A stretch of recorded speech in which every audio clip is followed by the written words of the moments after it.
你好，欢迎收看《新闻面对面》，我是谢仲。来，一开始为你介绍今天要请到的特别来宾，左边第一位新北市议员卓冠廷，五哥好，大家好；资深媒体人姚慧珍，大家好；政治学教授范世平老师，大家好；右边为你邀请到台北市议员李明贤，大家好；桃园市议员备少将于北辰将军，大家好；资深媒体人康仁俊，大家好。好，那1月3号凌晨，那美国总统川普让全世界看到了一次什么叫做闪电战，什么叫做真正的斩首行动。好，那迅雷不及掩耳之势，然后呢，包括不管是你说各式150架的各式飞机，那天海飞行，然后直接到委内瑞拉去，把委内瑞拉的总统呢，那杜马洛直接在3个小时以内，那战斗大概持续不到几分钟，就直接带回了美国。OK， 这所有一切，那所有的人看的眼花缭乱，完全不知道发生了什么样一件事情。好。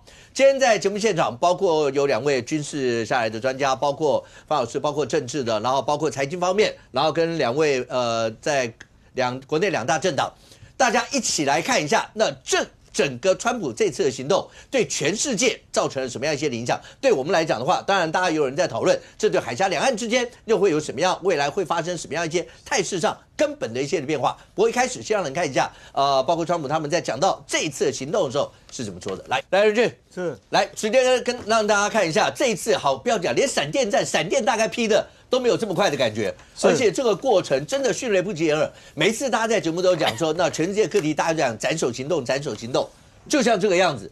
而且美国没有一架飞机损伤，没有一个士兵阵亡。应该这样讲，就是说，美国这一次在1月3号凌晨1点钟发动了这样的一个攻击行动我用攻击行动来形容事实上，你如果看它整体的这个行动时间，大概只有2小时又20分钟。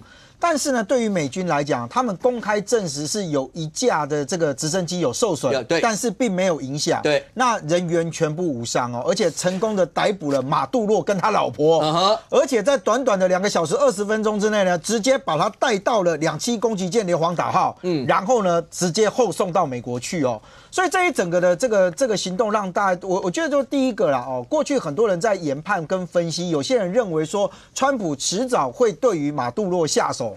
那有一些人认为说有可能不会，因为马杜洛背后有可能代表的是中国跟俄罗斯的势力。看起来川普用完全的行动证明了这一切，就是美国没有在怕甚至后来这个川普所讲的那些话语，看起来我看到有一个这个美国的说法啦说如果大家认为说这个行动要针对中国的话，他说其实美国不是要干预中国，而是要避免其他国家被中国干预。我觉得这个话有学问了回来看一下这个1月3号凌晨的这个行动事实上一开始的时候，大家发现到是在1点钟的时候呢，看到了这个他们的这个首都先有一些地方呢开始发生爆炸。但是1分钟之后可以看得到，他的特种部队就降落到了马杜洛的这个官邸。这期间呢，有1架美军直升机遭到这个攻击但是没有差。可是你知道吗？短短的5分钟的时间里面，1点5分。马杜洛呢就被美军给逮捕了，逮捕完了之后，后来立刻撤离现场。所以你看到整个时间序这个进来之后，包含到后面马杜洛在不同的这个状况之下呢，有他的这个画面流出来包含到说他这个被带到硫磺岛号之后呢，还这个脸上眼睛被蒙着这个眼罩然后头上呢后来不断的有换装什么的你看到这个头上还有戴着帽子，然后后面再出现的这个照片上面衣服也都换了当然也引发很多揣测啦，说为什么要不断的给他换衣服或者什么。但是你可以看到这个单位很特别，因为这个单位是 DEA 美国缉毒署，那这一块其实也是川普其实在这一次里面标榜着一个反毒大旗里面对于马杜洛下手的一个最重要的一个理由，也就是他认为委内瑞拉除了在毒品防治上面并没有积极之外，马杜洛其实扮演了这样的一个角色那现在从几个的时序上面来看，看起来美国在这一次的这个行动里面确实下足了功夫。还有传出来说，他可能连太空军都出动了，因为你如果看他整个的这个攻击行动上面来讲，第一时间当大家看到那个火光四射开始爆炸之前，美军已经第一件事情，他切断了卡拉卡斯，就是他这个首都里面的全程的电网跟所谓的电信网络。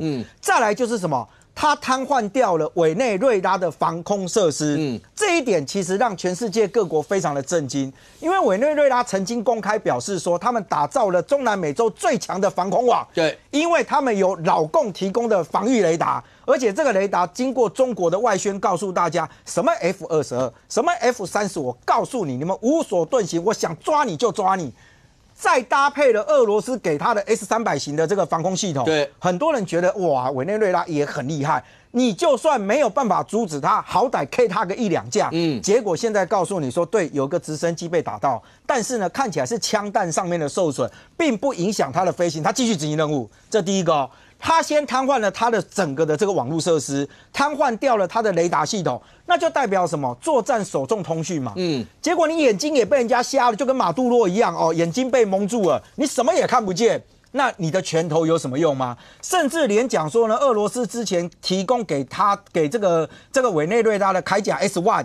还有包含到其他的防空飞弹系统，在这一次也被美军给击毁了。所以看起来他真正的部队要出勤的时候，已经先把所谓的制空权先拿到。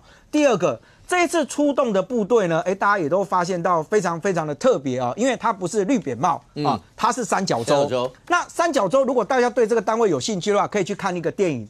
可以去看一个电影，叫做《黑鹰计划》。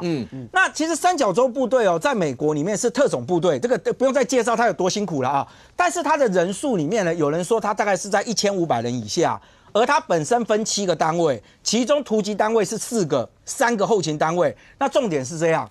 因为他们没有办法，他不可能用高空跳伞的方式进去，所以这一次其实他们是搭乘直升机进入到里面。那我们讲啊，你把他今天什么防空雷达什么打掉之后，很多人就会觉得说，那他的直升机进去，因为它毕竟是一个慢速机，很有可能会遇到抵抗。对，结果证实确实有抵抗，也跟委内瑞拉军队发生了一些短暂的冲突。但是呢，美军现在告诉你讲说，他的作战能力非常的强大。因为这一些人呢，其实没有受到任何的阻碍，在他预定的时间里面，你可以看得到，他的特种兵搭乘直升机在海面上100英尺，大概是30公尺的高度啊。那个很简单，因为岸边雷达也收不到。因为我们在收那个雷达的时候，这样就是高空雷达是扫这一块。岸际雷达是这样扫过去，可是它会有个死角，它会有个所以陆地这边它用超低空飞行的方式。所以每一次你看电影里面要突袭的时候，都是天海飞行，是就是因为这个样子。没错，就连大家觉得最厉害的，对不对？汤姆克鲁斯，他也一样要超低空飞行，而且绕着山谷，因为就不想被飞空雷达知道。那美军这一次告诉你说，对我们就是这样的，30公尺高，我真的必须跟大家讲一下因为这个我有点小机会去飞行了啊，30公尺高真的不要以为很高，因为你只要那个杆子稍微带一下就下去了，就下去了。30公尺真的对空中来讲等于没什么高度差别，大概就10层楼高左右吧，差不多。对啊，很低啊，而且你不可能咕慢慢飞嘛，所以它的速度也要快，所以它代表告诉你说，我美军的训练是强大。再来就是呢，这一次你可以看得到，在1点1分的时候，他们降落到这个马杜罗的官邸，确实。马杜罗在他的身边因为马杜罗一天到晚跟美国呛虾嘛，来啊，你来打我啊，我也不怕你，对不对？我这其实很厉害的。结果呢，这一次发现到美国的情搜非常厉害，包含到什么？其实你要进入到地面作战的时候，跟空中作战完全不同。首先，马杜罗在哪里，你知道吗？美军在这一次完全告诉你说，第一个，我掌握他人在什么地方；第二个，现在传出来，美军除了在之前先派遣一个渗透小组进入到委内瑞拉去试图掌握整个的状态之外，还有一个，他们用极高价的方式收买了一个线人。这个线人看起来马杜罗应该非常相信他，为什么？他不是只了解，你今天政府部门在什么？他连马杜罗现在讲说早上几点钟起床。平常喜欢吃什么？几点钟上厕所？连他家的狗长什么样子？讯息全部都传回去。甚至你要发动的前一天，说真的，你怎么知道马杜罗的行踪会不会变？如果今天我的特种部队抵达到这个现场，发现他不在，按错门铃，那怎么办？结果呢？这次告诉你讲说，美军呢基本上他在出勤之前，他们已经先掌握了整个什么？第一个，马杜罗安全屋的位置；第二个。马杜罗安全屋里面所有的配置，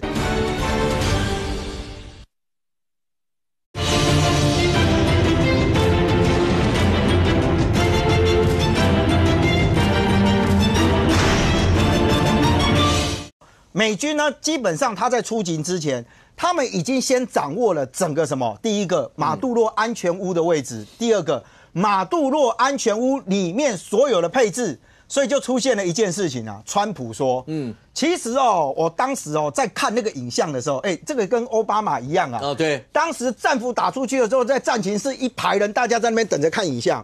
那美军现在他在全世界的即时通讯能力是非常强的啊，如果大家还是可以去看电影啊，他基本上透过他单兵身上的所有的通讯装备，他在后面的战情室所有看到跟他行动管制室看到的，就是每一个在现场作战人员当场看到的画面。川普说：“刚看起来，刚才看等你啊。”但他讲了一件事情更有趣，他说马杜洛试图奔向他的安全屋，就是钢铁城堡嘛但是因为美军速度太快，甚至这一次干嘛呢？美军还带了一个超大型的火焰切割枪。这个火焰切割枪是因为他原先在收集的时候就已经有一个情资说，马杜洛裸出事的时候他会躲到安全屋里面，而他的安全屋四周都是钢铁做的墙壁，连门都是。所以你想想看，他连火焰切割枪都带去了，就怎样？你如果真的关进去，我就有办法把你切割开。你知道川普多么的自豪吗？他说，就算你躲进去又怎样？我47秒，我一样能够攻破。那代表什么？美军已经演练过非常多次了啊。也就我东西带去，你躲我就切。那他怎么知道这里面？所以那一个线人，可能现在对马杜罗来讲，他已经恨他恨得要死啊！居然把他所有的行踪全部通通都交给了这个美国，让美国在这么短的时间里面，你想想看哦，2个小时又20分的总体的那个整个的作战时间里面，真正跟他马杜罗最近距离的接触不到5分钟，而且完了之后，你看150架的战机全数安全返航，零阵亡，零失踪。在过去在美军的交战里面我觉得大家一定会非常好奇嘛，委内瑞拉就算防空系统被打掉，他地面部队是怎样的？是啊，他好歹也会有亲卫队嘛。而且任俊，你知道，像一般来讲，好，如果你讲说像这些，大家有人都讲说他们算比较独裁一点了，为什么？越独裁的人，他的亲兵卫队越强，因为他越怕死，他越怕，所以他旁边的卫队通常是整个部队里面最强的那一块。是从以前那时候在打伊拉克的时候，海山不是他的革命卫队，所有那些都是卫队最强。但不是，后来媒体讲他的卫队，然后几乎全歼，然后死伤大概上百左右，然后美国人连一个伤亡都没有，不是开枪总打得到吧？而且。要进卫队，总不会来应征的时候，你会不会开枪？会啊，来进来，不可能嘛！要打电管也没有这么蠢，是嘛？对不对？大家都觉得这不可思议吧？我一个研判，来，将军，我一个研判，这种所谓的KO，美军是这真的是 KO 啊，美军是0伤亡，他的禁卫队几乎全歼，这只有一个可能，枪不是那些被打死的那些禁卫队的枪不是来自美军，是来自他们督战的，所以里面有人被买通，被内鬼被买通，然后把督战，只有这一个可能，就是他的，所以他子弹是从后面来的，只有这个可能才会0比0，不然不会0啊，不然不会0。这个是电影情节，对，没有电影都没人敢讲。对，野雁突击队，各位我们那个年代看过，就是以色列情报机构大家知道嘛，然后非常有名的时候安排了到乌干达去解救人质的那部电影。那部电影他们再厉害，最后好像是队长，后来队长殉职嘛。那也伤了1、2个，也有受伤的。就是正规的突击作战，只要是地面有接触的兵戎相接的，一定会受伤吧？最少不可能0，对吧？对，所以我说，如果按照这种状况的判断，这一些委内瑞拉的亲卫队，他们的子弹不是来自前方的美军，是来自后方的自己人。只有这个可能，因为他可以花钱买通那个马杜洛身边的那个也不是什么机要，就是他的传令兵了，负责他的起居饮食所有的东西。一个传令就可以这样，一定只有他最了解，亲近，至少一定很亲近。对，只有他最了解，就是内裤他洗嘛，衣服他晒嘛。然后那个狗也是他喂嘛，就是于将军以前的侍从室把他的侍从室买通就可以举起于将军。你去问我的作战科长，他不知道我在哪里。简称传令，对，传令，那他要忠诚考核有问题啊。对啊，因为他发现美军比他老板还要照顾他嘛，所以买通了他，所以我才说，如果他最亲近的这个贴身的这个好的侍从官好了，都能出卖他。他的这些护卫军不能出卖吗？对，所以有没有被出卖，这个当然是其中一个。可是就算一次要解决到80个、100个，就算从后面要突袭，我觉得都很难，这种好难想象。任俊，你刚还有哪一段？来，你再讲一些让我们觉得不可思议的。对于美军来讲哦，这个大家很好奇跟关心说马杜罗你招给逮啊？对，你知道第一时间有人讲说他被送到海湖庄园去，我那时候有点好奇，海湖庄园干嘛？海湖庄园不是？对啊，那不是川普他们要去度假吗？那结果后来发现是川普原先在海湖庄园，但后来没有啊。那后来就讲说呢，把他送去了一个中心里面啊，甚至连内部的一些东西哦都把它曝光出来，说哦，你看他这个内部里面哦，说他这个极为简陋了啊。但是有人是讲说，过往因为有一些的这个国际上知名的人被送到这边来的时候，他们的处境待遇都没有特别好。但是我觉得他后来等到接下来就是，那你的 DEA 未来怎么去处理这一个所谓马杜罗的情况啊？好，那现在问题来了，美国动用这么大的一个军事资源。他去对付了马杜罗之后，那对于这个所谓的这个国家委内瑞拉来讲，接下来怎么办？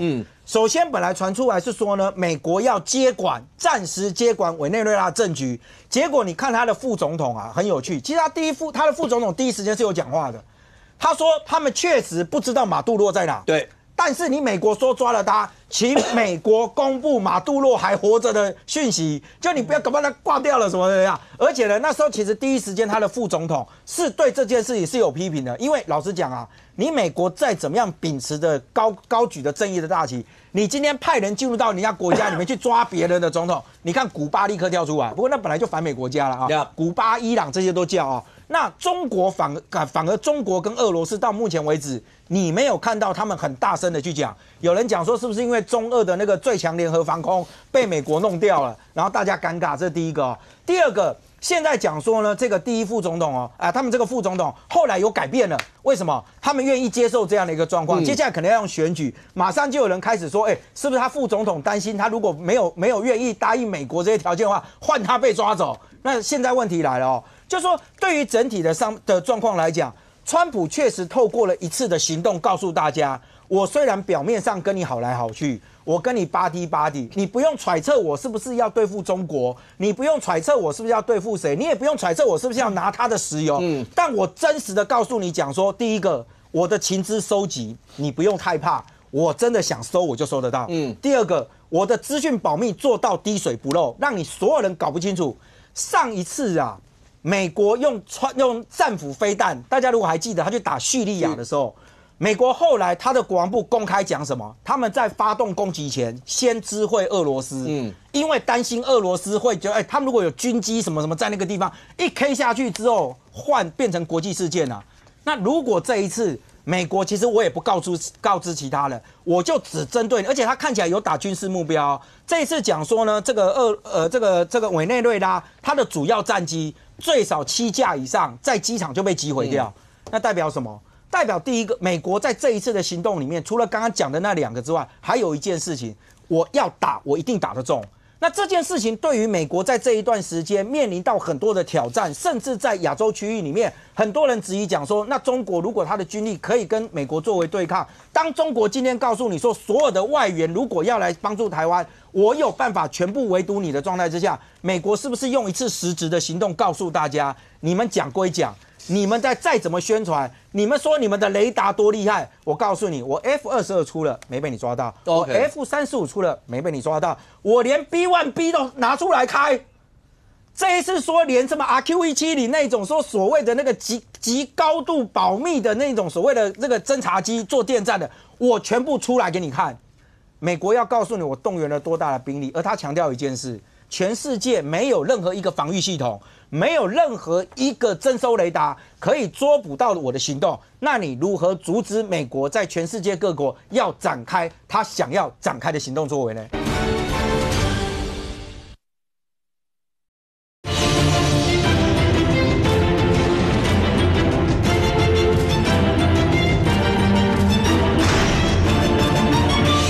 没有任何一个征收雷达可以捉捕到我的行动，那你如何阻止美国在全世界各国要展开他想要展开的行动作为呢？表面看起来，美国打了委内瑞拉，抓了委内瑞拉的总统，但是过程当中，无疑的，这是包括美、俄、中之间大国博弈之下，然后包括大家一次的武器大涨，大概都是这个样，大家各自你的矛跟我的矛跟你的盾，大家互相之间看谁厉害。将军，来，我们一个一个来看。第一个，美国是几个月的筹备，对不对？他跟我们那时候大家在讲说，现在如果要做特种部队，就叫做什么斩首什么，都会弄一个一模一样的。对，所以美国特种部队先搭了一个跟马杜罗的官邸1:1的建物，所有这些 ，OK， 再来，然后这过程中他们知道他会跑到安全屋，他会跑到第乌纳堡去，他全部都知道。所以呢，刚讲他连那个47秒要烧穿的那个火焰枪全部都准备了。接下来150架军机。包括 F-22、35，包括刚讲连太空系统大概全部都用上。我们给一个画面，将军，部队打仗以前保密最重要。对，从这时候开始训练，包括所有的部队在出击前一刻，所有的包括各机场的军机，150架军机，各地方出动，然后一路不是飞10公里到隔壁，千里之遥飞到委内瑞拉去，然后一路上没有人知道。贴着海再飞，飞到委内瑞拉以后，然后接下来就进入委内瑞拉。刚刚讲有包括俄罗斯，包括有中国所有的防空系统也好，雷达系统也好，不管是刚铠甲 S1， 包括 S300， 包括所谓的隐身杀，这中国号称叫隐身杀手嘛。那 JY27 米波雷达，号称几百公里外就可以锁定 F-22、F-35，一路浩浩荡荡过去，没有人发现这些，为什么？媒体上有军事观察家说，美国是不是一开始用强力电磁干扰压制雷达运作，然后雷达画面被杂讯覆盖以后，然后用反辐射飞弹精准摧毁所有这些，所以你的反隐身一点用都没有，这不是问题解决了。你看电影里面就算这些导弹什么都没得用，没关系，好歹有人拿一个监视飞弹或什么玩意儿，砰的一个就把你打下来，你是直升机耶，也没有，就只有一部直升机少受损。照打好，就算这关也过了。地面部队虽然美国军力排名第一，委内瑞拉排名第50，你若以现役军人来讲的话，委内瑞拉现役军人大概12到15万，他们还有民兵，像现在马杜罗的儿子掌控民兵系统，他们官方组织说民兵有500万了，大概是拿过枪打过仗的都算，可是最少媒体上说大概有100万左右。刚讲卫队是最强的，对，接下来呢？如入无人之境，3分钟以内，我连一个披萨都还没吃完，他们就搞定，然后把马杜罗带回去了。这中间过程要经过多精密的一些啊？我觉得一个大型的军事行动，这个150架，这个不管是隐形战机或者直升机，或者是这个咆哮者，或是那个逆中战机，150架不是小行动。当然啦，中华民国飞机几乎全出动了嘛？对，150架。你光在机场摆大象漫步都吓死人了，不得了，是一个大场面。那怎么可能会这么没有人知道？无消无息，没有人知道。在1月3号发动这个行动之前，没有人知道。而且美国不是静悄悄的打哦，美国跟委内瑞拉跟马杜罗之间，大家已经互相叫嚣了不知道多久。对，而且在这以前，美国已经先打了委内瑞拉一个港口哦，打他，而且军舰也打，对，他的舰，我已经先打了哦。你想想看，当美国打了以后，委内瑞拉第一反应，如果照一般国家，一定提升到最高战备，一定是这样嘛？我相信也是。在这种时候，美国不是那种偷打，我是先打你其他地方，我告诉你，我就是要打你，结果还完成这个样。对，所以我说这一次美国的行动厉害在什么地方？兵力分合。我们以前要作战就是大军集结完以后统一下达命令，然后一起出发，这是旧的作战。可是这次美军的作战，你可以发现它的那个哨兵无人机啊 ，RQ-170，从波多黎各起飞的，它不是从美军的机，它从波多黎各起飞的。也就是说，它不同的无人载具、不同的战机、不同的逆中战机、不同的阿帕奇这个直升机，它是从不同的基地。当然。所以美国最厉害在这里，它的军事基地遍布世界各地。你可能那个直升机的基地，它平常的起降就是3架。将军，我会请问一下，我们不是都讲一件事吗？说譬如老共那个地方如果有任何的一些大型集结，我们都知道，我们都晓得，对不对？对，他甚或像这次他们军演，他们的飞机刚起飞，我们大家都抓得到。对。美国这不算大型集结吗？150架战机，是，然后这样浩浩荡，虽然三角洲出动的部队，这怎么样？80几个部队的人，然后就完成这么大，可是他战机这算大集结吧？是大场面。俄罗斯、老共，甚或所有人，大家都没有感觉到怪，都没有跟跟最近他几个对手，像委内瑞拉啦、北韩啦、古巴啦，跟伊朗说，哎，你们小心一点，我们这边侦测到没有吗？这个就是哈，我们做情报或者做这个军事观察的，就是我每天用很长的时间观察你这个机场、这个基地平常进出的车辆是多少，平常起降的飞机是多少。我们通常都是6个月到8个月为一个周期来做观察。那我判断了，美军铺陈这个行动是8个月以前，就是我在8个月之前，我这个机场就是每天起降六架飞机。就把它都已经塞到这些地方了，让它习以为常。就是就是6架，就是6架，没有异常啊。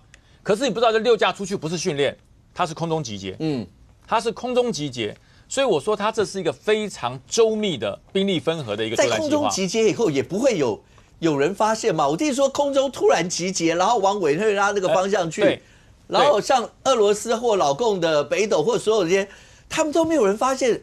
有发现这么密集的这样子。有发现。它初期进入委内瑞拉境内是无人机，所以说中国那个中国之盾啊，什么 KY-27，它去追踪那些无人机了，它是大型无人机进去，它去追踪它了。但是无人机追踪以后，那它的这个雷达讯号就被 F-18A 给抓到了，所以它就用大型的一个干扰跟遮蔽 ，OK， 把它压盖住了。所以它刚开始是有追的，因为无人机部队出来，他发现有这个飞行器进入了委内瑞拉的上空。所以他这个中国之盾就开始去扫了之后，被 F-18压制。等于说我是调你出来，我把你的雷达讯号，还有你的这个所谓中国之盾信号给调出来之后，由 F-18咆哮者去压制之后，后面逆中战机来摧毁。OK， 用这个这个脉冲弹来摧毁。所以它这是一个长期铺陈的渗透，让你知道从各个基地里面起飞是正常，习以为常。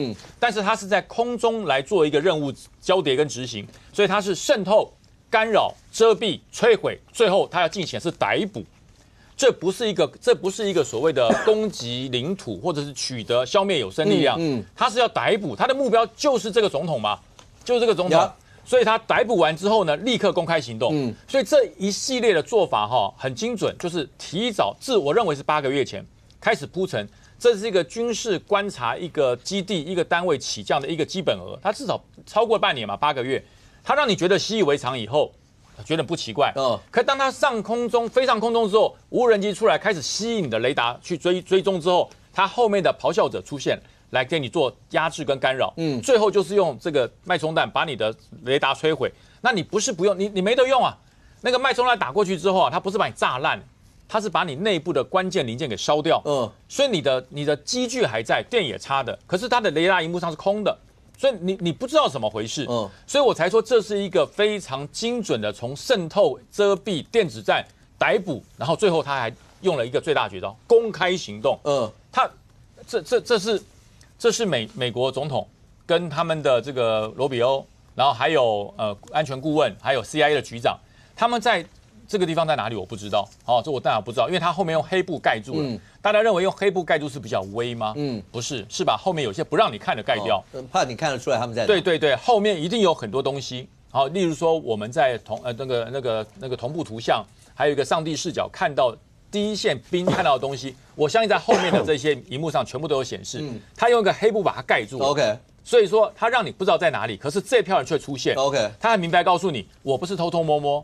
我是计划周详的一个行动，而且呢，把你的一兵一卒全部掌握到。所以我说这种集权国家有一件事情是最难防的。所以我现在慢慢开始了解为什么习近平一直在换军头，因为他可以收买，他可以被收买，所以这个他身边的你看他的机要人员负责他起居，他1个礼拜7天都睡不一样的房间哦。他1个礼拜各餐都吃不一样的东西，然后呢，他的手机是一直在换的，连他的宠物吃什么他都知道。所以你看，这个人阶级不会高，位阶也不会高，但是他有点像是那个大内总管，我就是管你起居的。那你说在美国做出了一个跟他的逃亡或者是跟他的官邸或是跟他的安全是一模一样。外观不难，内部的隔间才难。你要知道他内部所有的那些，那这一定有内鬼，而且呢这么精准哦，什么地方几公尺左转，哪里右转，对面住谁，后面是谁，什么门多少后，这是完全按照仿真来做。那你想想看，三角洲部队在里面做过几次？所以他进去以后，他不会觉得那是迷宫。他闭着眼睛大家都可以。对，不是迷宫。我这7、8个月我都在搞这个事。那进去之后，那你说我会把你的这个格局搞得这么清楚？你哪里站一个兵？哪里站一个侍卫？哪里站个亲卫队？会不会知道？都知道。那最好的方式不是跟他交战，最好的方式买通他。我来的时候你不要反抗，我来的时候你不要还击，我来的时候你不要对我做任何反抗。所以我说这一票人被歼灭不是，是后面人打的，你怎么不还击？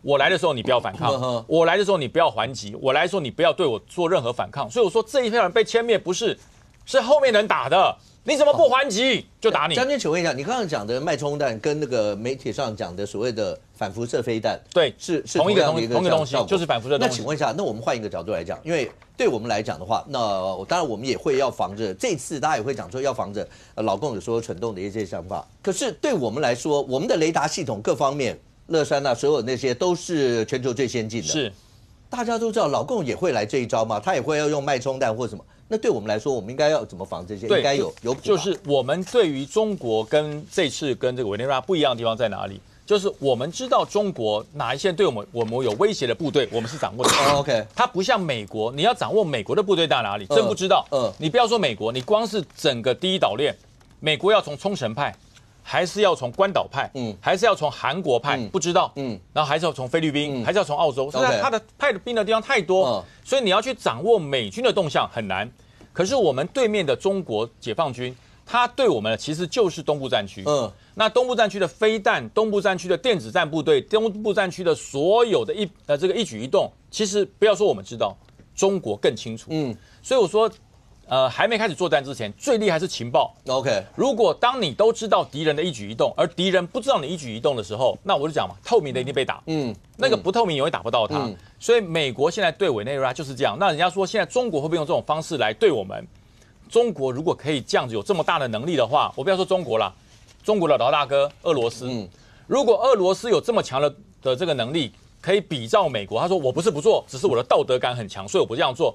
那3年前就把泽伦斯基给抓起来了，为什么到现在俄乌战打到现在，泽伦斯基还可以每天开直播，还可以开自拍，还可以 po 这个推特？所以我说很多东西不是说中国跟俄罗斯的道德高，是他真的想做，他的科技技术还有他的军事领域还没有到达美国这种程度。人家不是什么？我觉得刚刚5个人那个问题应该回到就是说，他今天不管他怎么宣传，他实战经验上面他到底能不能派上用场？当然。特别是你刚刚提到说大部队的运动，对啊，因为其实我们现在在看，因为两岸其实有一个问题，是因为距离真的太近，你看这一次美国好了哦，大家看到他公布的数据是告诉你说，我从20个基地以上派遣飞机来飞，那大家可能不太知道，就是说高空飞行跟低空飞行的差别了啊。高空飞行我可以靠仪表。但是低空飞行，对不起，一定要目视。所以他第一个就是说，他这一次的所有的战机，他其实到了升空之后，他在等什么？你知道？因为你必须要告诉他航道在哪里。你不是大家随便乱飞，我从这边飞过去，这边飞过来，他不是这样做的。他必须要有一条航道，告诉你说，好，我今天要低空飞行，我总要告诉你我要从哪个低空进。第二个是，其实刚刚提到说他几个月的时间啊。我光讲一个哦，美国其实在很早时候布这个局，是因为他告诉你我在加勒比海我要打击你的运毒船。你知道美国在当时打击运毒船他怎么搞？你知道吗？他在8月的时候派了3艘的2栖突击舰，就直接派到加勒比海去，因为他说我要封锁你的海域。你看到这一次的180架，特别是刚刚看到了说他的这个搭乘直升机的这些人，他从哪边出发的？他从2栖突击舰上面去的，所以你可以看得到，第一个是他空中大部，他空中的集结，你要想的是，他今天遮蔽掉的，难道只有地面的雷达吗？海军也遮掉了。他其实可能连为什么刚刚提到连太空军都出动了？对，因为他其实连你卫星征兆他，我都把你的从卫星上面我都蒙蔽掉。所以你想想看，他要在空中集结，因为那个集结的概念是我们可能在什么地方，等到我今天整个的天候状况 OK， 你知道他们本来这一次行动有可能一开始要取消，因为天候状况不好。那好不容易天候状况一出现了之后，就像简单举个例子嘛，我们如果台风天。飞机在上面盘旋，你什么时候可以下？就抓那一瞬间。所以当他抓到那一瞬间之后，他告诉你所有的飞机朝这个航道走的时候，你想想看，他的连海面上的，所以你看他这一次陆海空全部一起动，展现的是三军联合作战的能力。而这里面包含到，当美国过去大家在质疑说你的太空军啊，你的什么网际部队啦，那会不会假的啊？你什么时候用到太空军？你想想看，我地面把你弄掉，天上的卫星都把你打掉，你卫星怎么侦测我空中飞机的这个走向 ？OK。来，哥你是，所以我刚刚前面讲，这其实背后是大国博弈之间最新的一场武器大关，就是这样。对，我要先讲哦，其实这就是标准。我们过去在中国对台的军演的时候，一直在讲要防的叫由严转战嘛。这又何尝不是另外一次由严转战？美国包围委内瑞拉包围多久了？好几个月了啊。从当时的弃毒船，到后来说封锁航道，到好几天的时间是所有的那个飞机不让它往外飞。所有大家网友这边空军迷啊这边看，怎么没有半台飞机？所有的这样的状况，因为就是在了解委内瑞拉实际上你的防空系统有没有反向侦测到我嘛。所以我先回来讲啊，对台湾来讲最重要的借鉴就是每一次老共的演习，我们都要严阵以待嘛。今天如果他发现不对哦，今天这里那个有利可图，今天你这样子的侦测系统并没有完全抓到我，那他有可能就由严转战了。美国这一次对委内瑞拉，其实大家要讨论一个问题：到底两国的军力差多少？如果依最新的全球火力指数，在2025年的数字，100多个国家在全世界，美国排名第一没问题，第二名俄国，第3名中国，第4名印度，第5名很特别是南韩，日本是第8名。所以大概亚洲最强的国家是印度哦，可是美国确实是第1名嘛，委内瑞拉排在全世界第50名。两边的差距，如果我们把它秀出来看哦，大概差距非常的清楚哦。大概如果说你讲说，那我们就来看一下数量吧。军人数，美国现役军人大概140万人，那委内瑞拉现役军人是12到15万人。那之前委内瑞拉为什么总统敢这样子这么嚣张？这个马杜罗讲，来抓我，来抓我啊！甚至非常多友台的一些评论员都讲说，如果真的进入城市战啊，美国打不赢。关键就在于5个刚才讲的民兵呐。委内瑞拉，我不要讲号称的，我讲大家认为比较合理的民兵大概100多万人。对。他们的逻辑是这样：今天如果美国走到城市战，走到巷战，那我这100多万个民兵动员出来，为了守护我们的总统，你会死伤惨重。你美军贵啊，你死1个人，我可以死10个啊。那美国可以派多少人来跟委内瑞拉打城市战？很难嘛。所以当时他们的利基就在这里，只要你第一波无法把我给击倒，我的空优能够不要完全1比0，完全是压倒性，我不要直接被你斩首，那我就可以防御嘛。可是后来的结果，我要特别提的是主力战机。这一次美国就在秀肌肉啊，你很少看到就他们的这个参谋总长啊，就是那个联合会的这个主席嘛，出来要跟大家讲，一次秀出，我们有 F-22啊，有 F-15啊，有 F-35啊，所有出动的全部念给你听。对，这就这样秀肌肉，因为两边的空军差非常多，尤其委内瑞拉用的主力战机就是苏联的苏30。现在委内瑞拉的战机F-16不用讨论，因为委内瑞拉跟美国关系不好，几十年来 F-16都没有更新，它也没有零件，没有零件的，无法飞了。所以第一个苏30完全没有任何可以抵挡。当时苏30出来的时候是要对 F-15嘛，这一次我不跟你讲 F-15，我 F-22、F-35、F-15EX 全部都出来，没有一台被你打下来。第二个关键是刚刚讲的防空系统啊，这一段时间以来，苏联其实我讲这段时间是大概20年以来一直在讲它的 S-300防空系统很强，强到什么程度？基本上跟苏联好的国家都采购这套系统。那买到什么程度？就是 S-300系统买到哦，美国罕见的，当时有相关新闻，就是在2000年前后，为了要了解 S-300系统，他们还透过当时苏联卖给白俄罗斯，然后白俄罗斯不知道怎么样，居然让美国卖给美国，美国去跟白俄罗斯买了 S-300，做了彻底的研究，所以这个防空系统这次完全没发挥作用嘛。那无论是有没有电子战，结论就是没发挥作用。第三个也是狠狠打脸中国嘛，中国在最新的火力指数的排行，全世界第3。那这个全球火力指数排行，它有一些 bug 啦，它没有去记，就是说所有的这一些武器中，无论是耗损、折旧，然后以及很多实战没办法量化，所以 JY-27当时其实他们中国在做大外宣嘛，他一直讲说可以抓到美国2款的次世代战机，F-35跟 F-22嘛，可是这一次有抓到吗？很显然也没有。所以这是一次，就是美国秀肌肉嘛，就这几天在网络上关键字，好像也是川普他们自己讲嘛，就是美国军力举世无双啊，可以自己讲，很得意。可事实真的是这样，证明2制的武器无用，中国的武器无用。那接下去反观台湾嘛，就是台湾在这样子的一个全球火力指数排名，我们台湾到底现在位置在哪里？前年2024年我们是24名，到了2025年去年的时候是22名。22名是什么概念？我跟大家报告，如果要讲台湾现在在国外的杂志、军武的杂志看台湾，我们的位阶大概跟哪几个国家差不多？我们跟加拿大，我们跟越南。大概是差不多的火力。如果你要加的话，波兰也差不多，波兰赢我们1-2名，大概就这样子的国家的一个状态。所以，我觉得很清楚了，就是要继续提高我们的国防。等一下，请问一下，这次为什么？我讲虽然是大国博弈，但是对俄罗斯跟老共来讲真的很伤。这一次的那个感觉，但是你知道为什么那时候大家在讲委内瑞拉背后有老共撑，有俄罗斯他们撑，然后美国也不好骂人说，一个是刚刚冠廷讲说，因为地面部队一打起来，对。只要深入泥道以后，对美国来讲的话，那前面以前有过多少次的那些惨痛教训，美国人都会喊嘛，就他们的子弟兵不能够到海外怎么样这些。另外一个是还记得前一阵子吗？那个印度跟巴基斯坦的冲突，他们2个国家的武器等于是美国跟俄罗斯的代言人，两边的飞机一个用美制，一个用俄制。那一次对很多包括俄罗斯或老共那些人会觉得说，老美的武器不过尔尔嘛，看起来不怎么样嘛，因为那场打起来，感觉上那大家觉得没有差别到什么。结果为什么这一次一弄完以后，突然之间发现神盾也不盾了，然后大家也不知道到底该怎么办了，怎么会变成是这个样子？这场是让大家觉得太悬殊的一场对抗啊！我觉得有一个差别，就惹到美国。美国自己出手的时候，你觉得这是因为美国自己，所以他把所有的压箱底全部都拿出来给你看，对啊，就全部秀出来啊！确实，就所有过去这段时间对方宣称的宣传说美国无法打赢委内瑞拉或不敢打的原因，全部被打脸了嘛。从头到尾全部打脸。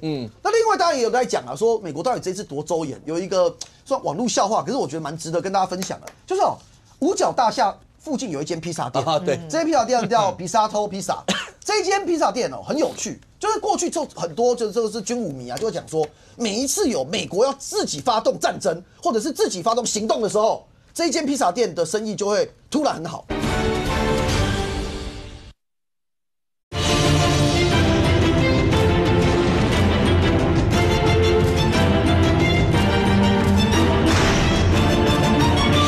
每一次有美国要自己发动战争或者是自己发动行动的时候，这一间披萨店的生意就会突然很好。那为什么？以前是谣传嘛，现在有搜寻引擎啊。大家知道我们去那个搜寻引擎 Google 啊，跟很多搜寻都有这相关功能，你可以去查它在哪一个时间点的生意特别好，然后还会预估说，哎呀，现在跟平常比啊，大概是好坏啊，要等多少时间啊？结果现在被发现了，在川普凌晨下令前后，这一间披萨店就在五角大厦旁边披萨店业绩暴增700%。所以合理，因为加班，对不对？所以有人说现在据说暴增1300。对，所以这个你是说打完委内瑞拉以后，现在所以要打别人吗？对，我来报告一下，慧珍姐讲的这个就是我今天最后要跟大家报告。为什么要分享这故事？我们每天要戒慎恐惧。这个刚刚呢最新的讯息就在5个录影的当下，现在网络上所有人都在截图，同一间披萨店现在暴增1000多%，就现在的生意是平常的100多倍。哥伦比亚1000多%，1000多%10几倍，平常10几倍。72小时伊朗会不会有一些重大的？因为川普不是又点名哥伦比亚，又点名古巴，又点名，但他飞机飞到欧洲去。我点几个国家有点名没点不管了。现在这个伊朗应该有点紧张，北韩有点紧张这个古巴有点紧张，习近平会不会紧张？我不知道，但是。现在有另外一种说法了，我安大家明心一下。也有人说是因为这个新闻出来之后太红了，所以大家冲过去看。对，所以我们就等着。希望是这样，所以大家就等着看了。但结论啦，就是美国这次证明一件事情：美国自己出手的时候，跟美国最尖锐的武器、兵器出击的时候，确实俄罗斯跟中国卖给别人的武器是挡不住的。OK， 明显。有人就讲说，当然川普一直不断讲说他就是贩毒嘛，然后包括什么一大堆。但有人讲说，石油是不是这里面很重要的一块，或是美国见不得他的后门？他长期以来拉美都是他的后门嘛，见不得他的后门有任何人在那边指指点点，很多这一类。那你会怎么解读这？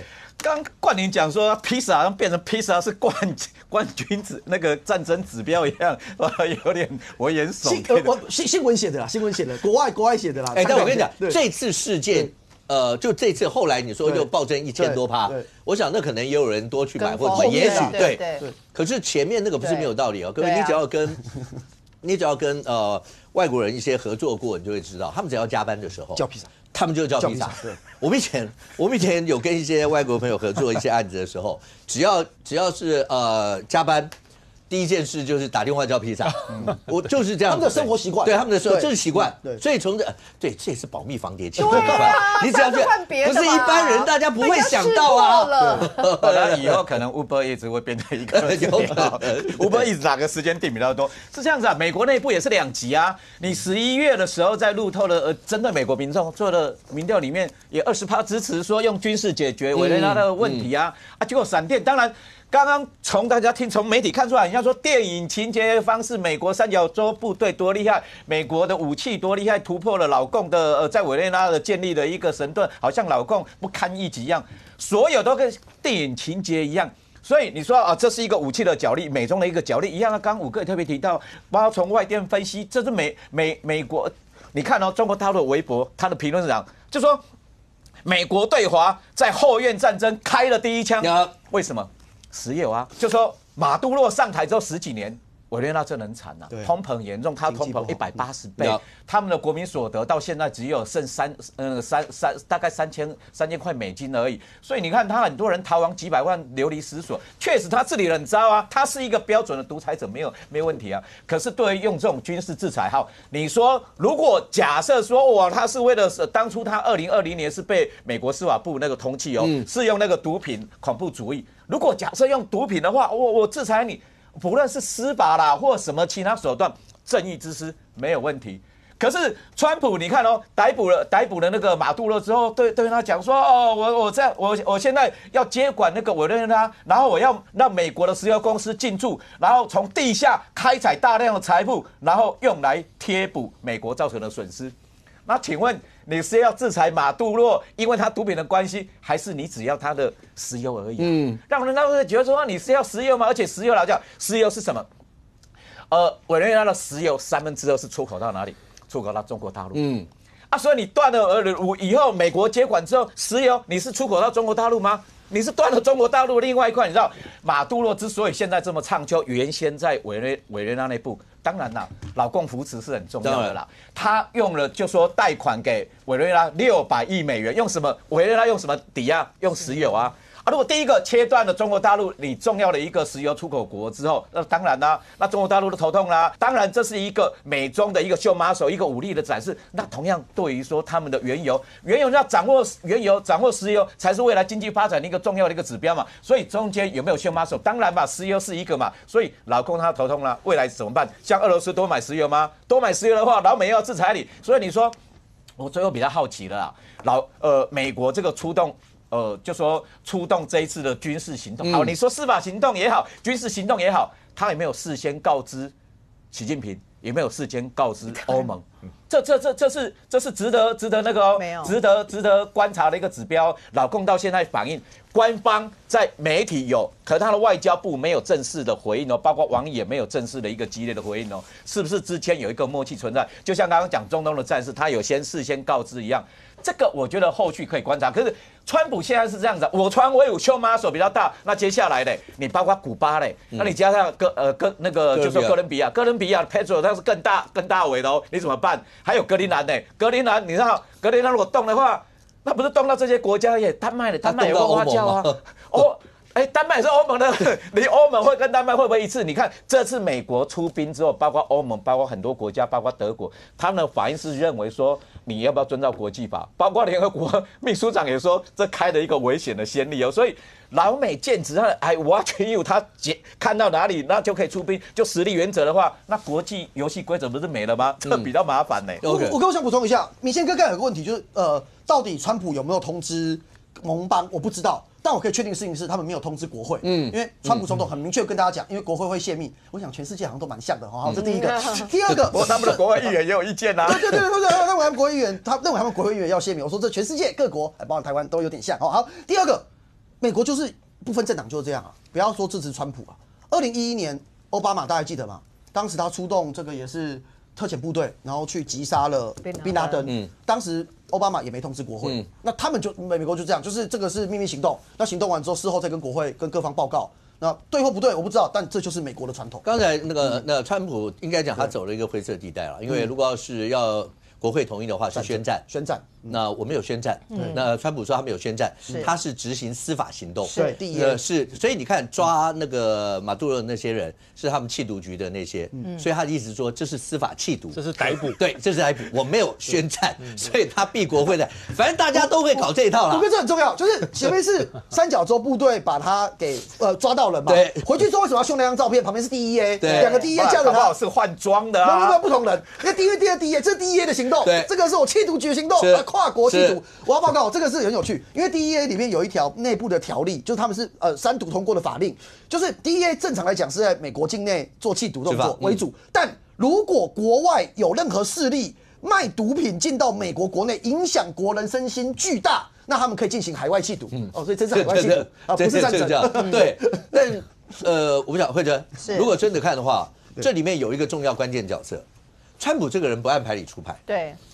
他用的以前叫国防部，他现在改叫战争部，对，他用了战争部长。那时候用的时候，有很多将军都快疯了，对，因为那好像是个校官，对，然后那是退伍的校官，哦，中将，然后大家都在讲说，你怎么会叫一个校官当这样这么的好？不管，他就要用。他这次参谋总长联席会议主席，那是多重要的一个位置，相当于我们参谋总长嘛。对，结果他用了一个中将，退休的中将凯恩，对。结果后来凯恩呢，大家就讲那伊朗午夜之锤那一次一战成名，对，成名以后，这一次。不只是成名，这叫一战封神吧？是，这次又是他从头到尾捉刀所有这些。好，凯恩这个人这次捉刀所有这些有多神奇？另外一个，真的讲起来，委内瑞拉，他本来是应该是一个神之国度吧？对，那个当发现石油以后，如果你看他以前，大家不要怕，喜欢吗？总统买给你房子吗？不要钱，总统送给你。是以前委内瑞拉是这样的国家哎。是委内瑞拉，因为我以前其实蛮欣赏他那个查韦兹的，他之前那个总统。你知道之前那个总统多有趣吗？他是直接会在周末礼拜六早上他会 call out， 他那时候流行 call out， 他就打电话给明贤哥，他说这个应该是李明贤吧？你好，我是总统查韦兹，然后对方说笑就挂电话，然后他打给平民老百姓啊。对。然后他这样非常厉害，而且查韦兹那时候多厉害嘛？因为我那时候有特别去研究他，因为我那时候年轻的时候谁不是左交？大家都是。他那时候是怎样，你知道吗？他那时候跟古巴合作，然后就说因为我盛产石油，然后古巴没有盛产石油，可是古巴的医术非常厉害。他说我跟你讲，我每年给你古巴多少石油，你派医生来帮我这边就是治疗我的那个就委内瑞拉的一些人。所以他们那时候其实是这个相关的南美的这个左派，是大家是感情非常好的，然后大家都认为是你美国美帝，你就是侵略者嘛，你就觊觎我们的一大堆的一个相关的物产。结果后来当那个查韦兹走了之后，他指明了这一个马杜罗。就有一点，你知道吗？他当然了，那时候就是查韦兹没收了，美国一直在讲嘛，2007年、2008年，他就宣布嘛，你们这些所有外国来到我这个委内瑞拉投资的，你们为什么还给我们抽50%的利润？没有，我要把这个整个税收提高之后，甚至就说我全部回收国有，我们中油也有投资哦，我以前跑中油，我记得好像有个10%之类的，所以那时候就很多的就开始打那个国际诉讼嘛。你打国际诉讼打到后来也没有用啊，因为人家就给你灯笼膜嘛。就后来，但是呢，他回收国有之后，他做错了一件事情，他把他所有的亲信派去这些相关已经变成国有的这些石油公司，然后就开始在那边讲公司也引公司也困公司也，但是你就是生产效能非常差。所以他们为什么说现在非常荒谬一件事？它大概是全世界蕴藏量第一，但是它目前为止，它所生产出来的在全世界的石油的一个市场竟然只有1%。那主要卖的国家当然就是中国。然后第二个情况是，它设备老旧到它自己没有办法去把它的油，因为它是含硫量很高的重油，对。所以现在他们是委内瑞拉产出来之后送到那个伊朗去把它脱硫之后再送回到中国去，所以你就会发现他为什么要不是笑他，就是觉得他很可怜，是坐在油田上的乞丐。对。但是呢，这个刚那个小虎哥讲得非常好啊，我的偶像，这已经变成是。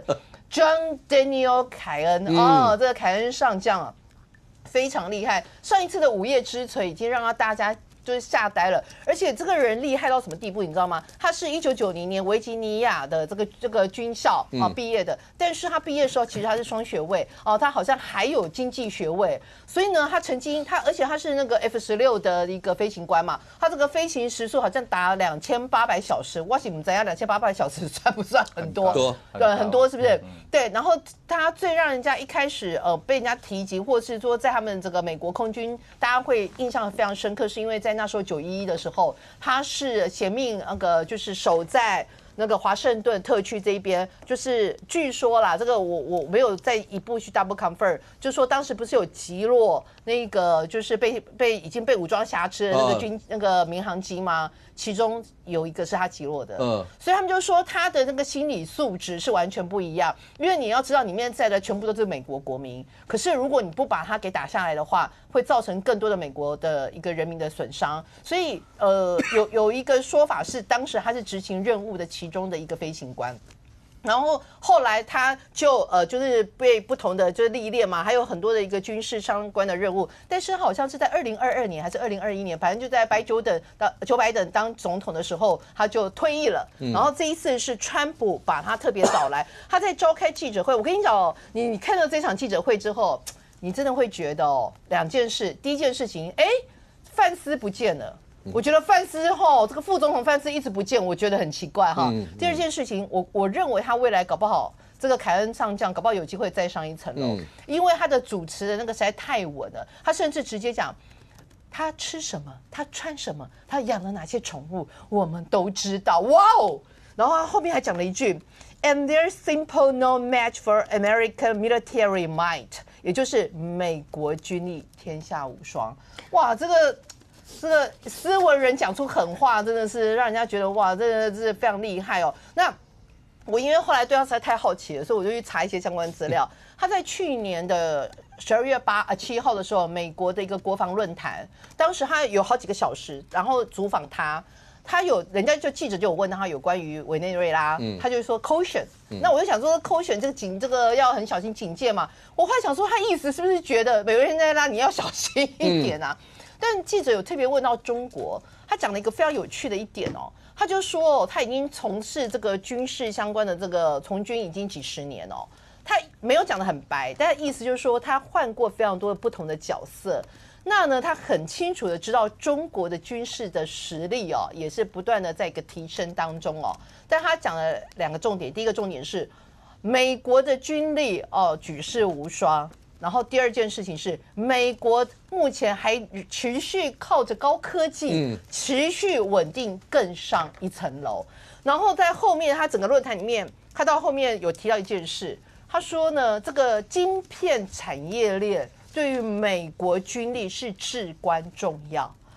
所以包括这一次大家讲的 F-35里面有非常多的台积电的一个晶片哦，他们甚至在讲了，这不管是无人机或者是未来的 AI 世代。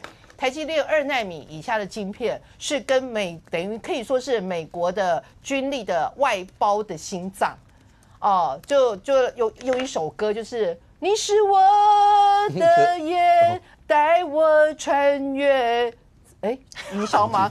是带我领略四季的变化。就是换句话说如果没有我们台积电的晶片我觉得这个相关的非常多的美国的这一些军力可能没有办法，不要说没有办法啦，可能就略为逊色。这就是为什么台积电今天大涨的原因吗？是，好可怕！那个川普除3害，台积电上2000大家记得。那至于是哪3害我觉得这个中国做要求我俩去抓把狼戏，他直接说那个3害我跟你讲，哥伦比亚要小心那个古巴要小心还有那个丹麦要小心。自己说别人要小心，自己都不用小心，你知道吗？那我认为你不要觉得好像我们在开玩笑说这个为什么台积电这个 ADR 已经在上周率先涨了那个5%多，那今天当然是比较反映这个 ADR 相关的表现嘛。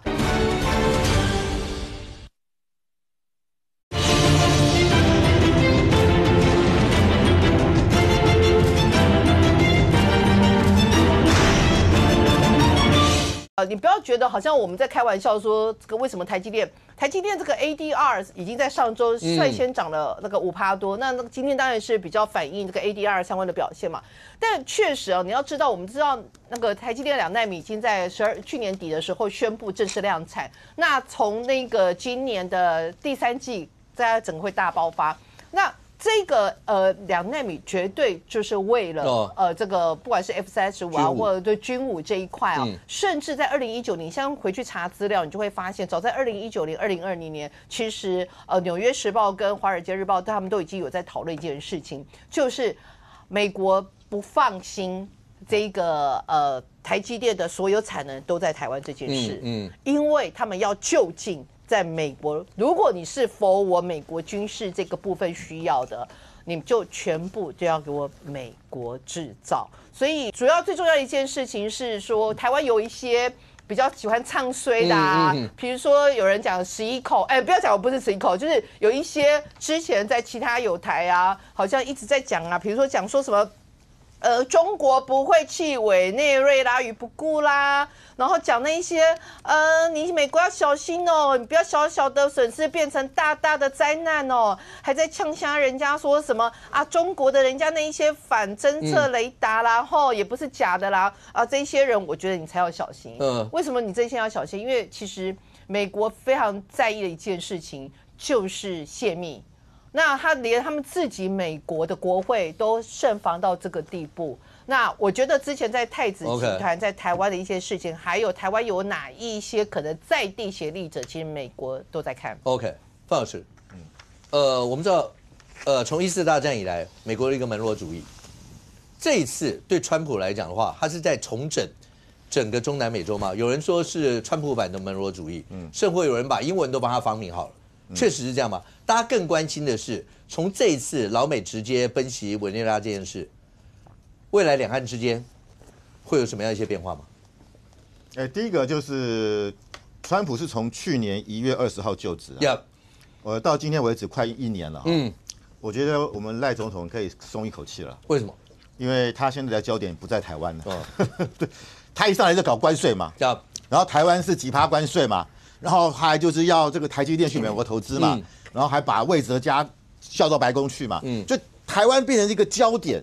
我们那时候真的是不太希望变成他关注的焦点哦，但是就是没办法好像被烤来烤去的这样子，像一颗牛排一样。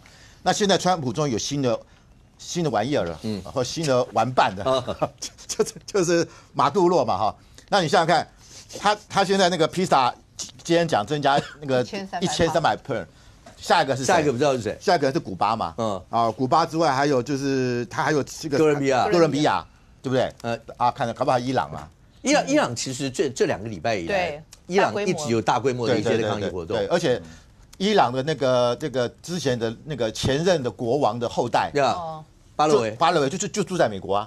他现在已经跑到这个已经往伊朗移动了。所以我觉得这是一个很大的改变了。那第二个说，川普可能重心会放在中南美洲，大家不要记得，小英2016年上台啊，我们有10个邦交国断掉，其中有5个都在中南美洲。我还记得2017年第一个骨牌打的是巴拿马。川普那时候知道这件事情的第一个反应是，我在巴拿马的饭店还在吗？因为他在巴拿马有投资一个川普饭店。那后来还有什么多米尼加是隔年就断交，后来还有这个萨尔瓦多是2018年，就在川普任内就3个哦。川普根本就视而不见，甚至很多认为说，他根本不在乎啊，就他的美国后院，他觉得无所谓啊。可是现在川普重新在乎那我觉得就是这是一个很大的格局改变。那你再看最近就是，包括我们看到的这个洪都拉斯，他是2023年跟我们断交嘛，他们最近这个总统大选，川普力挺的叫做也是国民党籍哦，也是国民党叫阿斯夫拉当选了。他说他如果当选后，他要跟台湾复交，因为他断交之后。本来我们跟他买很多白虾，他们很多后来不买了，他公司都倒了，很多人失业啊，所以你看整个中美洲会出现一个棋盘式的改变。这些跟台湾断交5个国家，你看这2天，巴拿马当初跟中国建交好的不得了，他们最近把巴拿马运河的一个中国送的牌坊拆掉，凉亭拆掉，这什么意思？就我觉得俨然出现了一个新的一个改变。这第一点，我就觉得从国际政治来看。第二个，我觉得从这次美国可以如入无人之境，我觉得这是一个体制的一个差异了。美军有3不政策：不阅兵、不踢正步、不隐瞒。美国几乎不阅兵啊，你有看到美军踢正步吗？没有啊。所以美国事情发生之后，他也纸包不住火啊，美军什么飞机坠落什么，大家都知道嘛。所以刚好差别是中国最爱阅兵，最爱踢正步，什么事情都隐瞒。这2天又爆发，好像有一艘有战机这个坠机，大家不知道是真假的。所以你越是这种封闭的国家，一手遮天，当真正打仗的时候高下立判。所以美军最厉害的就是什么？就是我有实战经验啊。你看那个美国总统去看那个美国大兵，他的吃了口香糖，然后嚼了挑着手插着口袋，还不理你啊。他觉得你没有什么比我厉害的，我是个士官，我的战绩比你有办法？你川普跟我来比那个伏地挺身，你比我赢我啊？就是美国这种文化，为什么他们这个士官的制度，班长有实际战绩，所以跟中国这不能比嘛？你看中国那个军队，就是看起来好看，踢这步踢得漂亮，能打仗吗？刚刚讲过。美军在这个马杜罗住的那个房子，他们做的一模一样的模型，中国也有啊，朱日和，对啊，他搞了一个我们台湾总统府的那个模型，所以说我真的觉得那个就是一个是真正的有实力，一个就是虚的嘛。那中国现在最麻烦是什么？最怕什么？这是第一个，他卖给委内瑞拉那么多武器，不管是雷达，不管是战车，不管是任何的武器，全部被美国收缴。我美国把它全部拆开来看。一个公布，我跟你讲，中国不是最喜欢搞什么逆向工程，我也可以搞逆向工程，然后把俄罗斯的东西全部打开来。我跟你讲，你中国裸体了啦。我就看你每天吹嘘啊，我就跟他告诉你们根本就是完全不能用的。那中国整个军武，我跟你讲，没有人敢买了。这影响他整个经济，军武经济多大？习近平上来之后谈什么军民融合？就我的军武要跟经济合在一起。结果像美国明天开记者会，哎呀，中国啊。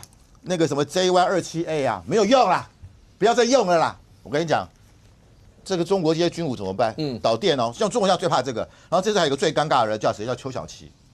邱小琪是谁？是中国这个拉美事务特别代表。他在这个他的这个马杜罗被抓6小时前，还跟他跟马杜罗见面合照，然后他们还互相什么兄弟情谊深厚。他现在尴尬在什么地方？第一个，他已经70岁，他可能高血压药没带那么多啦，然后都有3高的问题嘛，他可能没带那么多，他现在回不了国嘞。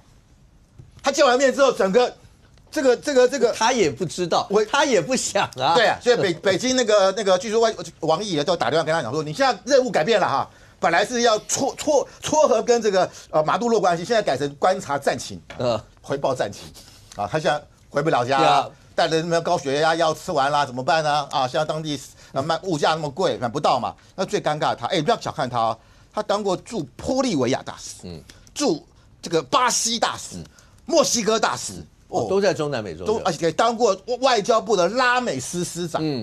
这个人搞不好过2天被美军给抓了，不一定啊。所以我觉得这是最尴尬。还有一个最尴尬的是什么？品牌的华为啊，最尴尬。那个马杜罗这个去年9月1号收到华为的手机，他开直播，还跟习近平讲说谢谢你好谢谢还讲中文嘛，他学了2句嘛把是说这个美国绝对无法这个监控窃听现在证明都被窃听了嘛。那另外一个人也担心了，他也收到华为手机啦，那是谁啊？李在明李在明去年11月1号这个 APEC 在庆州，习近平还送他2只哦。你1只，你太太1只，一人1只不会被窃听。然后结果那个李在明还问他，真的没有后门程式吗？所以我要讲的是，李在明不晓得这去北京有没有带他的华为手机他还在就是只要跟习近平握过手的人都倒霉你看这个2024年7月，孟加拉的这个总理叫哈希娜，跟习近平握完手之后就被推翻了。然后再来就是尼泊尔总理2025去年8月30号叫做奥利一样握完手之后呢。因为群众运动就下台了。那再来就是刚刚讲过嘛，这个马杜罗也是在去年的5月10号在莫斯科也握了手，也被推翻了。下个是谁？李在明。李在明这个今天下午也握手了吧 ？OK， 他会步上尹锡悦的后尘。对，我不知道，但是我就说，大家说，你看之前这么多事情，其实美国是项庄舞剑，意在背后。其实我讲真的，如果今天就是说马杜罗，你说委内瑞拉委内瑞拉，他就是一个国家嘛，他这个独裁国家，就被川普给斩首了，又怎么样？可是问题是他背后的老大是谁？是习近平。OK， 所以我觉得这件事情对中国的伤害是非常非常的大。可是对于我们国内来讲的话，当然这几件事情会看到国内的政治人物之间也会不只是单纯讨论。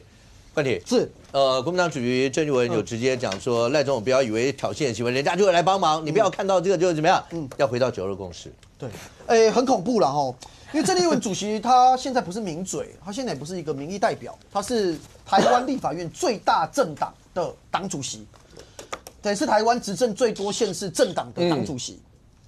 这几天有一个美国很重要的智库叫战争研究所 ISW。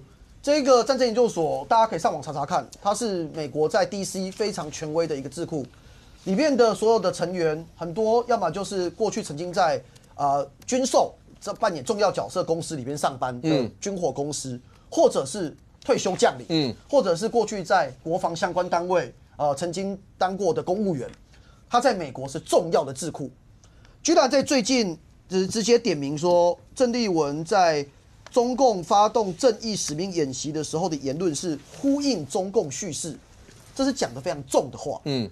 一个美国的智库在华府有影响力的智库直接点名郑丽文，他的言论是呼应中共叙事。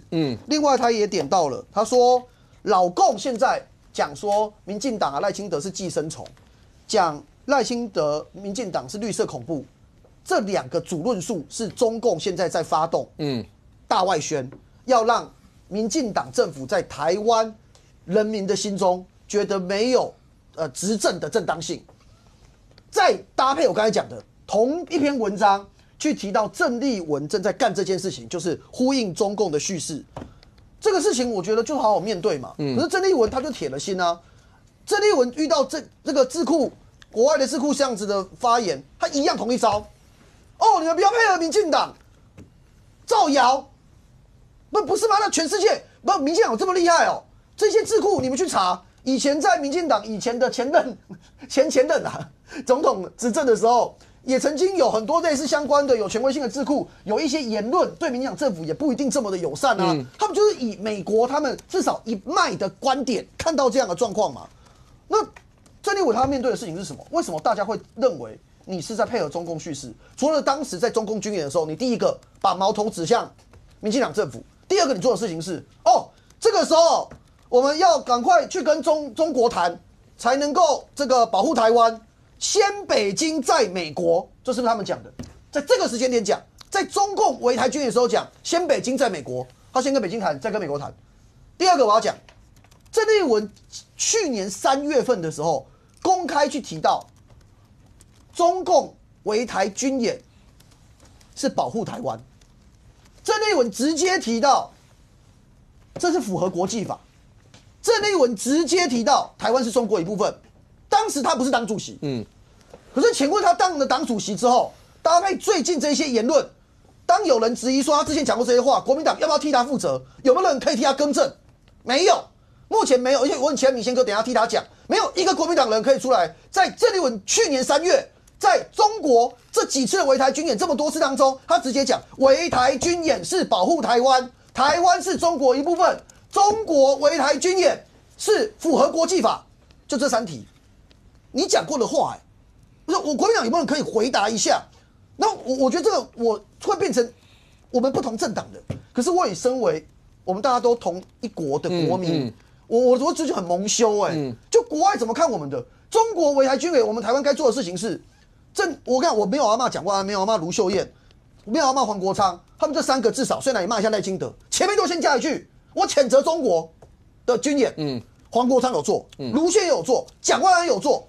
郑丽文是中国国民党的党主席，他不仅没有做，他也没有为他3月当时的言论做更正、道歉或跟人民做说明。来，明显，这轮主席那些包括什么围台是要保卫台湾这些。我听过国民党有来宾讲说，那不是他讲什么被断章取义，你们有这样讲过吗？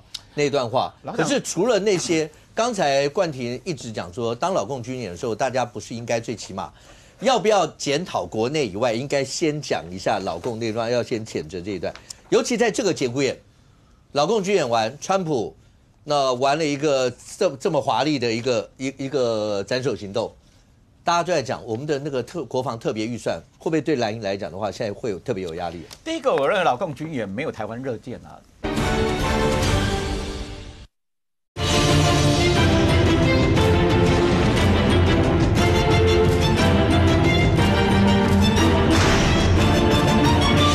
大家就在讲我们的那个国防特别预算会不会对蓝营来讲的话，现在会有特别有压力？第一个，我认为老共军演没有台湾热舰啊。老共军演对台军演针对性就针对台湾，它是片面改变台湾现状、台海现状啊。这是就是台湾关系法里面所定义的片面改变台湾现状啊。所以为老美不乐见嘛。那这是 TRA 里面的文字。那对我们来讲，当然也是台湾民众所不乐见的。那我可能说，贼人弄比例门靠拿个武刀弄枪，然后你说开拍手很棒，当然不好啊。冠廷说你们主席没有讲，哎，我就冠廷断章取义了。没有，他原文我跟你给大家听。就说老实讲，第一个，双方两岸之间都不要片面改变台海现状，就是维持现状就好了。老共军演当然是片面改变台海现状啊。同样的。民进党，如果你有法理台独，譬如说你已经提案的那一个，就说要修改两岸条例，把两岸条例原先区与区的关系改成台湾 vs 中华人民共和国，你就变成国民对国民之间，那是片面法理台独，是不是改变台湾现状？我们也认为是啊。所以之前包括民进党的立委蔡玉也提过啊，后来他就说了不要啊。我听说林怡景提出来要修改那个，就说两岸条例之后，是不是到底有没有送案，还是说有撤案的啊？这也是一个问题嘛。所以我觉得这个也没有必要啦。那我们刚其实谈完美国马杜罗这个有点像电影情节之后，然后又回到国内议题是这样子的。你对我们来讲，9·2共识就说希望两岸可以有对话的一个基础存在。那你不论是怎么样，包括那个吴峰山卸任海基会董事长刚卸任，他也提到说他之前也跟两岸做沟通，那对岸跟他讲说，好，你民进党不要接受9·2共识，你要提出自己的共识。为什么？就说两岸之间要不要维系对话？要不要维系一个对话或一个对话的一个管道？就是说两岸之间要搭桥嘛，搭桥是要避免一个降低一个误会。我们又不是两岸关系，又不是像老美跟那个委内瑞拉，我直接说干就干。那如果两边如果完全没有任何沟通管道的时候，老共说我要干就干的时候，那怎么办？就说两岸至少也有沟通存在嘛。好，你不是一个国与国的关系，也不是一个朋友的关系，是一个紧张存在的一个关系的情况底下啊，你要怎么去互动？所以是这样啦，就说老共对台军演绝对不乐见，包括你不管怎样军演，你不论是什么样的形式，都绝对不乐见。那这会不会影响到接下来的一个包括那个军购特别条例的一个审查？当然也会啦。比如说我这几天在走基层也有啊，比如说也有人讲说啊，你国民党金星渣，赶快审查，你要严审就是。可是，一样同样不同的声音，就说，在野党做的对，不能让他空白授权，就跟柯文哲主席讲的啊，那个400亿美金1.2兆，你就两张 A4 的纸就要过了吗？所以变成说朝野很对立的情况底下，反映在基层就两极对立，怎么样让这个过？我觉得跟总预算也有联动了，就是说朝野气氛好了，总预算就可以审查了。那军购的部分，我觉得还是要执政党甚至国防部多做说明啊，不是只有老美公布了部分项目，可是其他的呢，是不是可以编到年度预算呢？这个我觉得还是要执政党多做说明。要简单简单补充3点，看起来聚焦3件事嘛。第一个就是跟中国沟通，第二个军售，第三个我们到底面对中国在围台军演的时候我们的态度嘛？明贤哥还是没有正面回答我，因为郑丽文的全文如下，在去年的3月28号，他明确的讲，解放军他们完全合乎国际法，台湾就是中国的一部分，所以围台是派治安单位保护台湾，维持台湾的治安，去让不想介入台湾的外国势力叭叭叭叭叭。前面这段是完整的。目前国民党没有人帮郑丽文或他自己为这段做说明，因为他前面有这一段之后，他在中国围台军演，在最近的这一次，他没有去谴责中国，直接对着赖清德政府骂，这是我们质疑的，因为他的内心深处跟他公开的发言就是认为这是合法的。国民党身为台湾最大的政党，执政县市最多、立委最多的政党，有义务跟责任要回答这句话。他是领了党主席，目前都没有人正面回应。第二件事情，这个沟通，民进党没有挡任何人去跟老共沟通啊。如果我们要挡的话，双城论坛陆委会就不要准蒋万安就好了啊。陆委会是准的啊，我们做了很多提醒，那你们也去了，你们也做了沟通，那结果是隔天讲完回来，对方马上围台军演嘛。我觉得社会有公断啦，我们没有去阻止你沟通。我先讲哦，陆委会有权利不让蒋万安去哦，有权，但我们有没有让蒋万安去？有。你们签的 MOU， 然后动部还帮你们改哦，还帮你们协议改那个相关的那个文字，还调整哦，然后让你们去跟这个上海去签啊。问题是最后的结果是怎么样？我觉得社会有公断哦。第三个军售，我们只看结果，大家不要口头承诺了。现在1.25兆的特别预算的条例，连条例都还没有出程序委员会，你们当然可以去调整，你们当然可以去删预算，可是你们直接在程序委员会挡了5次。这个事情说不过去。来，明贤，郑主席的讲话，我觉得要去看，因为我没有去看完整。可是围台军演不是保护台湾，这很明确了，我讲得够明确了吧？围台军演绝对不是保护台湾。如果保护台湾，我就举双手投降就好了，绝对不是。所以你说国民党过去有没有支持过军购？马政府的时候8年有没有反过军购？军购照样买啊。说现在怎么去做审查，这是很关键的。那至于说两岸之间有没有建立管道，不是只有在野党去努力啊。你说不挡蒋万安，然后你刚刚又讲把蒋万安去了之后，我批准了，后来又有中共对台军演，又把它连接关在一起，这种态度就不好了。所以努力去建立沟通管道，执政党也有责任啊，不是所有责任都是在野党。然后在野党去了，你们说批准了，然后回来说军购是你们的啊，你这样意思说沟通没有用嘛？可是要不要沟通？你要承认说要不要沟通管道，还是说不要沟通算了？跟美国对委内瑞拉一样。那个慧珍，请问一下，柯文哲前主席他可能要常驻嘉义，对，这是一回事。但是他今天面对镜头讲了一段话，警告执政党，如果再搞黄国昌，他说你搞他就算了，再搞黄国昌，他就一定焦土政策。这是什么意思？是黄国昌所有的司法案件都不能办的意思吗？我觉得从大概他结辩之后吧，柯文哲不断多次公开要求赖总统介入司法。我真的觉得他很奇怪。你觉得他有公开要求介入？好几次啊，对不对？他之前就讲到说，你们怎么可以让什么司法检调这样对我们呢？你们应该要约束什么少部分的。奇怪，司法检调所以从来就不能被介入吗？那之前是你说介入，现在你又要求他介入，那你要求他现在介入，意思是之前就没有介入啊？所以你会觉得柯文哲到底一起嘞，到底在碰到多几寸？第二个状况，我觉得柯文哲不要再玩那一种把戏，寡拿给修金我们现在来到我们的台语的一个词汇，为什么叫做寡拿给修金呢？你柯文哲要帮助黄国昌最好的方法是什么？就是让他继续当立法委员啊，陈昭姿都可以人工升执法的原因，有可能要继续再当2年的立法委员。为什么黄国昌？如果你把黄国昌当成是这个后来接你这现在民众党党主席，他也是代理孕母原本是你柯文哲是党主席，后来你不方便了，不好运了，你进去里面关了，黄国昌帮你代孕，那干不对哦？没有不对啊，那你今把你绑出来呢？这今天好我会不会你把人家弄到没有听过吗？对不对？新耶坑一边，然后企业看大天嘛。那谁现在在你最不方便的时候，谁去照顾这个民众党？不是就黄国昌吗？那你报答黄国昌，或是你谢谢黄国昌，最好的方法就是让他继续当立法委员啊。结果你不让他继续当立法委员，今天黄国昌还讲什么？还一直公开讲，他说我已经签了辞职书。我就想说奇怪，第一个你不是两年前就签了吗？因为2年前不是大家都说8位都签好吗？还是说那一次其实就7+1，就是对啊，不然干嘛签？对，MOU 那个啦，MOU 那是这一次才是真正的签，还是这一次也是 MOU？ 所以那他为什么要讲这件事？所以代表着他其实黄国昌意思就是有人用完即丢，把我当免洗筷嘛。所以这2个人讲话都高来高去，一副都是我是为你好我那个就是秉持承诺，我自己签了我走。但事实上就是有怨言嘛，这种话需要这个时间再拿出来讲嘛。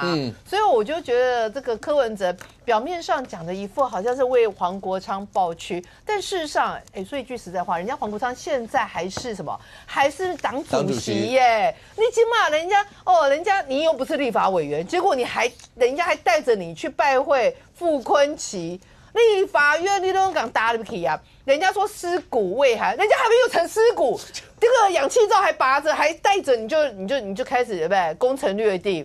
所以我真的觉得要留一点颜面给黄国昌啦。将军，柯文哲主席那句话，一念之间是什么意思？就是一念成佛，一念成魔啊，对，就是这个意思啊。所以柯文哲现在深信的一件事，就是司法一定是被政治操弄。他到现在他就相信这样，所以他讲，我听他讲说哈，你们千万不要对黄国昌怎么样，对，不然我就焦土战略。就是他认为黄国昌一定会被怎么样。他希望黄国昌被怎么样？对，没错，就是隐性啊。黄国昌是那个我们放那个过年放炮那根隐性，他希望长一点，但是一定要爆。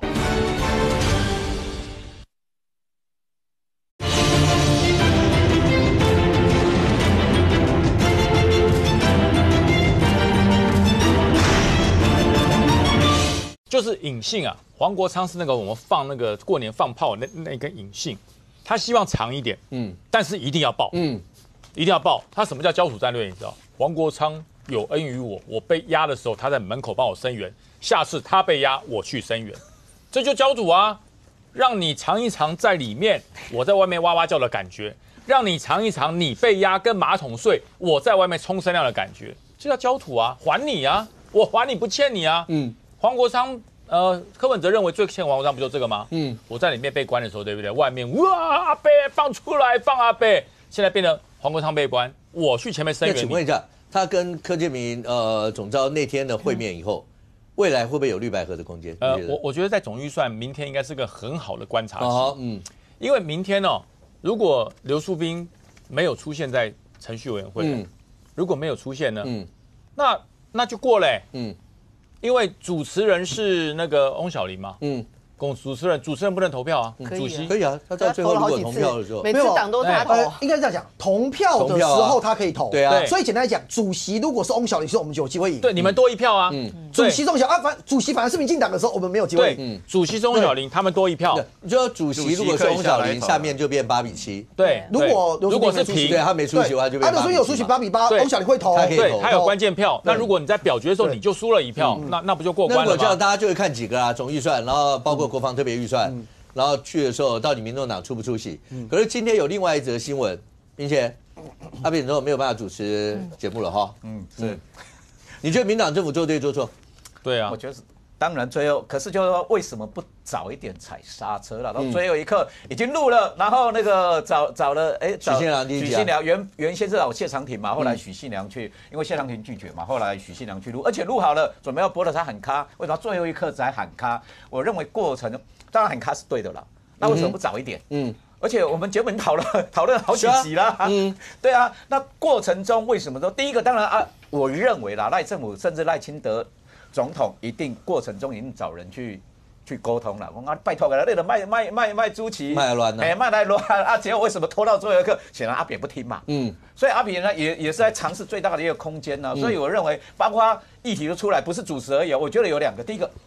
我比较好奇，阿扁主持费是多少？你在乎的事情很奇怪。你不在乎吗？我不是啊，我们又赚不到。对啊，像我注意到你通告费是多少？一样啊。第二个，你看最近阿扁出来闹一闹之后，又开始来讨论说，到底要不要大赦跟特赦啦？你看他也争取到，可是要等他的案子，要等他案子全部结束才能特赦啊。没有特赦跟大赦不一样。对啊，我说特赦一定要等他案子结束啊，要等他司法的走完才能特赦啊。可至少是那个在赖总统一念之间嘛，就有人出来呼吁啦，连王世坚哥也讲说，这个也是列入议程里面讨论啊，所以。阿扁终究是赖总统割舍不到，就是我看网友也讲说啊，什么那个，就说台湾之子啊，那么那个最后还是被台独金孙修理了嘛，所以民党中就伟大甩不掉吧，所以阿扁的议题终究得处理。来，任俊，我觉得陈水扁这件事情其实最难堪的是赖清德了。就说这个事情，因为它不是第一天发生的，事实上阿扁要主持节目这件，过往其实。阿扁做过很多次的冲撞包含从一开始说要去参加凯达格兰学校的那一场，还有立委甚至陪着出席那是看起来当时的蔡英文很努力的想要去中间有一些化解但后来没有成功。但你后来看到阿扁事实上对于这种公开场合的这一种公开露面，我认为他一度有收敛了一些。那当然，在这段时间他也不是都没有活动他也有广播什么的，只是大家就当作睁一眼闭一眼，一直到现在变成就是说走网路。比较特别是说，因为中间有被问到，中间说那一切都按照规定处理，已经有找人去转告这件事， NCC 说不干我的事，为什么？他网络上面播我就管不到了哦。广电三宝管不到。只是我老实讲哦，就说这件事情大家看的一定会是，如果民进党今天要在司法这件事情告诉大家司法是公正的，阿扁就是在挑战这一条，包含柯文哲。其实柯文哲刚刚讲说什么哦，如果你们去弄黄国昌怎样，我就跟你什么事。那我也老实讲，对柯文哲心里面，他衷心认为司法可以操弄。如果他有机会掌权的时候，他也会操弄司法。就这么简单。包含之前国民党有个，他直接说，如果当时白蓝民众党跟我们合作，就不会有这种，我没有点名谁嘛就不会有这种什么柯文哲就不遇到这种状况。我说这种说法就是。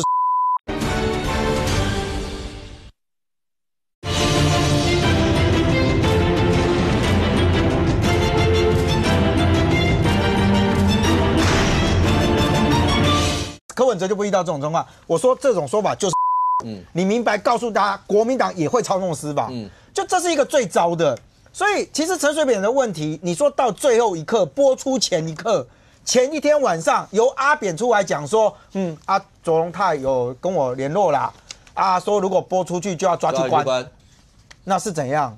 不应该吗？我觉得外界不会认为说阿扁因为怕被关，因为媒体是说尊重当事人嘛。我觉得大家如果讲说阿扁怕被关，对阿扁来讲他没差啦。可是弄到最后一刻，由行政院长出来讲这个话，不觉得很奇怪吗？那法务部呢？为什么他不是由法务部？法务部只要讲一句依法办理嘛。那需要由阁揆出来讲这个，而且不止阿扁讲哦，陈致中也转贴。